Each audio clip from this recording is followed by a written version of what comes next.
On this Memorial Day, nearly 81,000 American service personnel remain missing from previous wars. The vast majority lost 8 decades ago in World War II. But there's now new cutting-edge technology to identify remains once thought unidentifiable. And as Nick Schifrin reports, it's allowing the U.S. military to fulfill its promise to leave no one behind. In the town of Oregon, Ohio this weekend, a funeral 80 years in the waiting. Nobody here has ever met the man they call Uncle Jack, Staff Sergeant Jack Coy. But his great-grandniece, Shawnell Johns, clutches at his memory. He was a very handsome man. My great-grandmother and my grandmother and my great-aunt, they've always talked about him, always. I feel I know him, even though I never got to meet him. In 1941, at 18 years old, Coy graduated from high school and enlisted in the U.S. Army Air Forces. He wanted to become a pilot, as he wrote home from boot camp. P.S. Future pilot, I hope.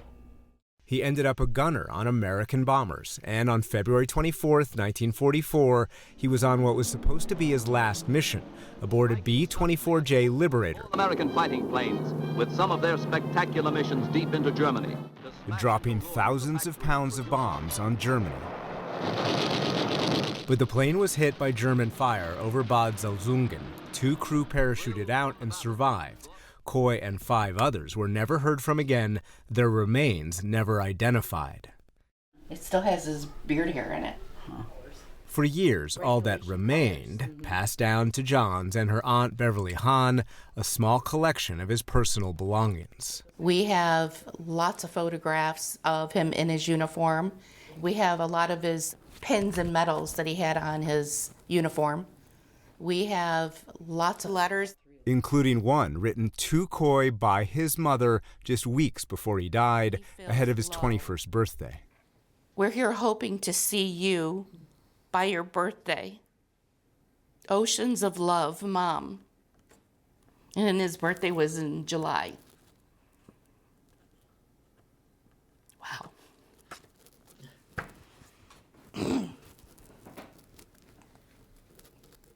It's really hard to read. So I'm thinking maybe. But then, more than 70 years after he enlisted and his plane crashed, Johns' mother, Jack Coy's niece, received a letter before she died in 2020 that would bring nostalgia to life. The Army contacted my mom and wanted to know if we could give DNA, because they're still trying to identify remains back from World War II of the soldiers that were lost. And I looked at her and I said, we need to do this. We need to bring them home. It's amazing the honor that it is that we're helping them bring their loved one home. Tim McMahon is the operations director of the Armed Forces Medical Examiner Systems DNA Identification Lab. And using new technology, they identified a handful of Coy's remaining bones. Every one of these missing service member is a fallen hero. They gave up their life to defend what we believe in, and so the least that we can do is honor them by trying to continue to push the science to bring them home. The scientists who work in the Dover, Delaware lab use cutting-edge techniques that are often 5 to 7 years ahead of state and local crime labs. The alleged Golden State Killer who terrorized California. And much like DNA technology that solves decade-old cold cases, their lab uses technology to identify decades-old service members' remains. What conditions do these remains sometimes arrive in? Mostly the stuff that we get from World War II, Korea, and Vietnam, even though they've been in the environment for 50 to 80 years, our methods have been optimized to get those. Next-generation sequencing uses magnets to allow scientists to extract human DNA in cases with degraded or little DNA material to work with. It allowed us to enrich for the human DNA to get a result. And because of that, since 2016, we have 162 identifications of fallen heroes that would not have been made without that new methodology online.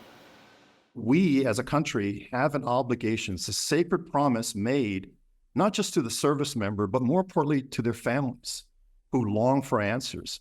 Kelly McKeag is the director of the Defense POW MIA Accounting Agency.